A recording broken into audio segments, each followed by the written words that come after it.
Bringing this into Europe, of course, in the 15th century, then printing became very, very plausible because of the invention of movable type. Mr. Gutenberg is responsible for that. And to begin with, this illustration is a very, very good illustration of a book illustration.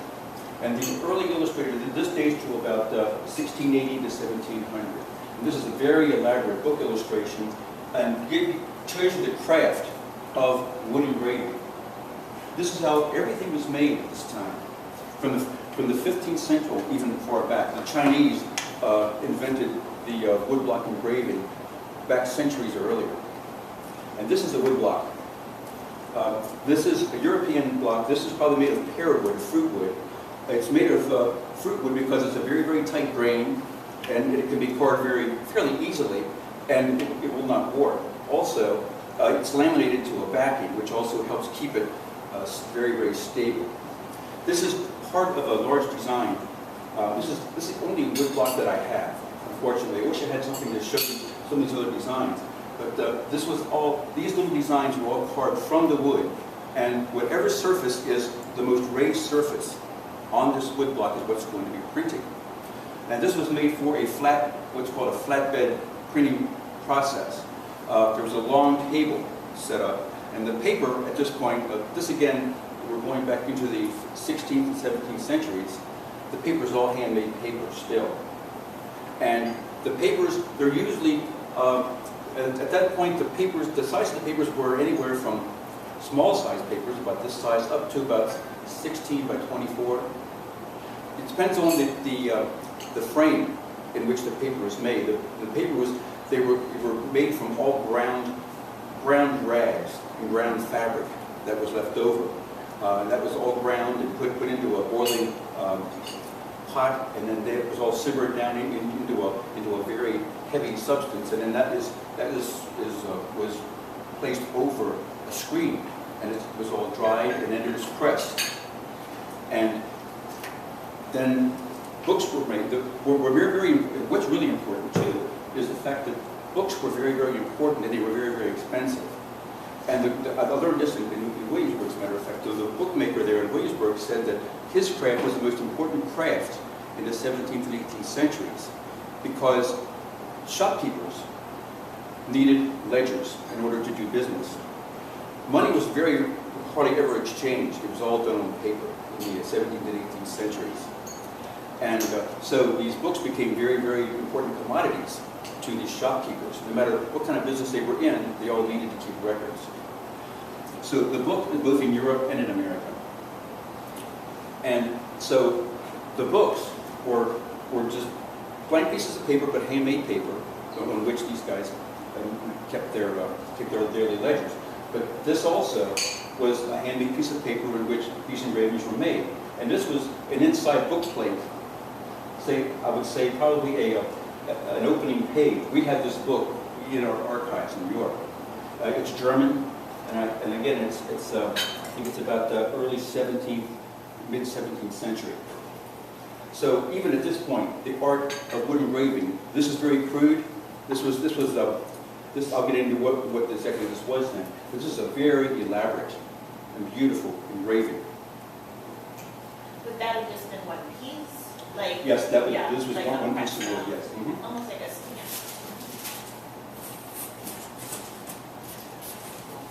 Now, getting a little bit into what's happening in Europe, after the feudal period, the castles and embargments in Europe became residences. I'll need to do this in here. The castles in Europe became residences, and the residences were very, very cold. Of course, they had fireplaces in them. That was the only way that they were able to be warm.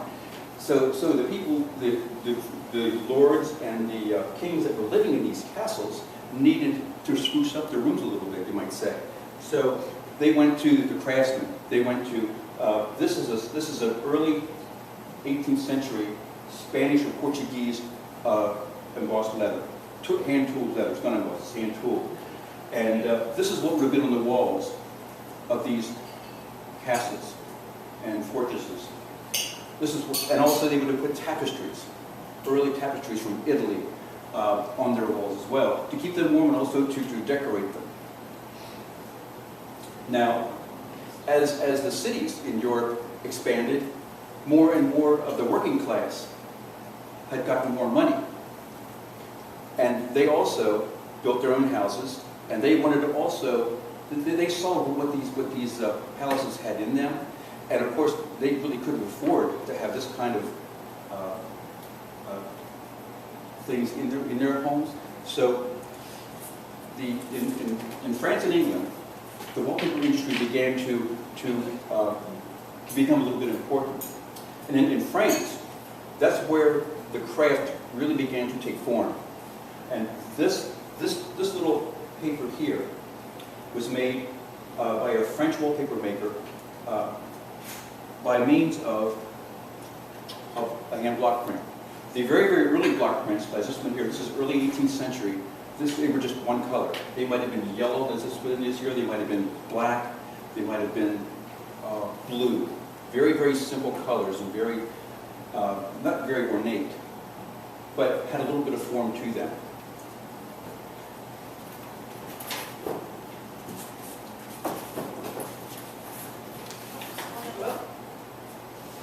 Oh, I'm going to share this to you too. This craft of tooled leather is still being done today. We go to a huge design show in Frankfurt, Germany every year. We've been there for 25 years. And businesses, companies from all over the world come to see our product and also to see other people's product from all over the world. And this is a contemporary leather, tooled leather. This is still being done. This is extremely expensive. This is Spanish. This was done by a Spanish company, these two pieces. They're multicolored rather than just one color. And they are, again, they're real leather. So that craft is still being done today. This is also an early block print. And this is also French. This is a little more elaborate and a little larger. What's happening is now, in the mid to late 18th century, the paper makers are having to step up their craft because more and more people are interested in decorating their homes, and they want more and more of the wallpapers.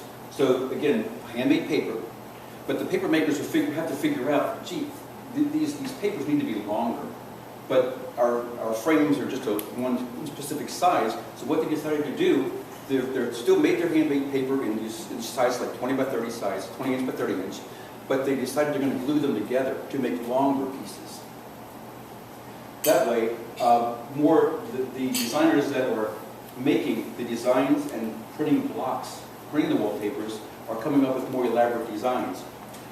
What's important too to know, these designs are being crafted from what's in the manor houses in England and in France, which are hand-carved wood, and also very, very elaborate design work, which again, the bourgeoisie in France, which are the working class, they really can't afford that, but they want something like that. And they're able to afford something to spruce up their homes. And this is a design that, again, gives you a little bit of a hand-carved look, and also it's almost a medieval type of design, because some of those designs are coming from the churches and what was done in the medieval times. So those designs are still important. The craftsmen go back and take a look at what was done before in order to figure out what they want to do and what's coming up later in design, which we even do that today. Right. This is a very elaborate 18th century block print. Now here, this is another technique. Now, the outline of this design, this is also French, about 1760, 1765. The outline is printed with a block print. It's cut out of a block of wood. And the colors are placed in by stencil. It's faster, more efficient for the designers to work this way, for the artists to work this way, and they can get a lot more done a lot faster, which brings down the cost of the product a little bit more, which is very important to them too. The more these guys, even back in the 17th and 18th centuries, they realized the more they can produce, the more money they can make, because it's in great demand now, and has been for a while. So again, this is a very literal kind of design, a little bit graphic, two-dimensional, but still very literal, very naturalistic, which is a very important design type of the period, along with the architectural motifs. So how big would the block have been used to make that print? Well, you can, I don't know if you can see the repeat here. Here's, That's- if you